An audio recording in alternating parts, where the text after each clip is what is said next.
नमस्कार दोस्तों, स्वागत है आप सभी का एक बार फिर से हमारे इस चैनल धार्मिक ज्ञान पर। गरुड़ पुराण के अनुसार जीवन मृत्यु के अद्भुत रहस्य को बहुत ही सरल तरीके और सुव्यवस्थित ढंग से समझाने की कोशिश की गई है। यही नहीं, सनातन धर्म में मृत्यु पश्चात इस पुराण को सुनने का प्रावधान भी है। मित्रों, माँ के गर्भ धारण करने के बाद माता पिता के भाव के अनुकूल उनके आसपास एक सूक्ष्म स्पंदन वाला एक स्थान बन जाता है। यह स्थान उसी आत्मा को अपनी ओर खींचता है जिसका स्तर इन दोनों से मेल खाता हो। आकर्षित आत्मा माँ के गर्भ के आसपास घूमना शुरू कर देती है और अपनी शक्ति लगाने लगती है।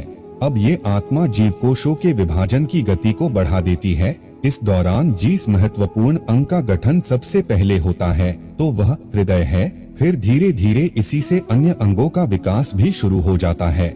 जब भ्रूण निर्मित हो जाता है और सिर का गठन अच्छे से हो जाता है तो इसके बाद ब्रह्मरंध्र का निर्माण होता है। रंध्र एक संस्कृत शब्द है। ब्रह्मरंध्र वास्तव में मस्तिष्क की वह सर्वोच्च जगह होती है जहाँ पर कुंडलिनी योग के नियमित अभ्यास से दबाव बढ़ता रहता है और वहाँ कुंडलिनी चित्र पुष्ट होता रहता है। यह शरीर में वह स्थान है जिसके माध्यम से जीवन भ्रूण में उतरता है। इसका उल्लेख गर्ग संहिता में मिलता है।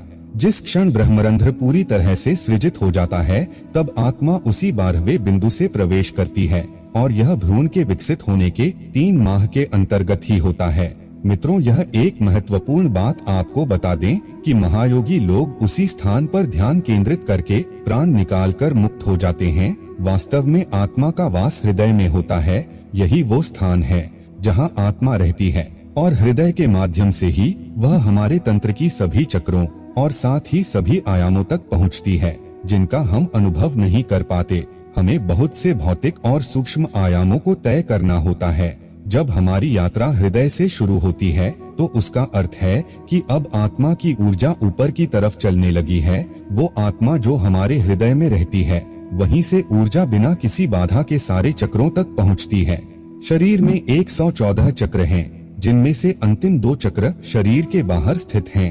यदि आपकी भौतिकता से परे एक आयाम आपके भीतर एक निरंतर सक्रिय प्रक्रिया बन जाता है तो कुछ समय बाद ये 2 चक्र जो आम तौर पर निष्क्रिय होते हैं सक्रिय हो जाते हैं। यदि वे सक्रिय हो जाते हैं तो आपके स्तर पर एक एंटीना होता है जो आपको जीवन का एक निश्चित दृष्टिकोण देता है। इसी के साथ आपको यह भी बता दें कि ब्रह्मो उपनिषद में आत्मा की 3 अवस्थाएं बताई गई है: जागृत, स्वप्न, सुषुप्ति और तुर्य अवस्था। जागृत अवस्था में जीव आत्मा का वास आँखों के बीच, स्वप्न अवस्था में कंठ में और सुप्ति अवस्था में हृदय में होता है।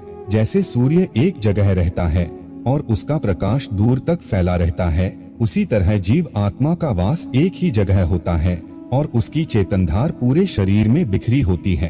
तुरीय अवस्था के बारे में आदि गुरु शंकराचार्य ने बताया है कि इस अवस्था में सभी दृश्य तथा ज्ञान का विलय हो जाता है।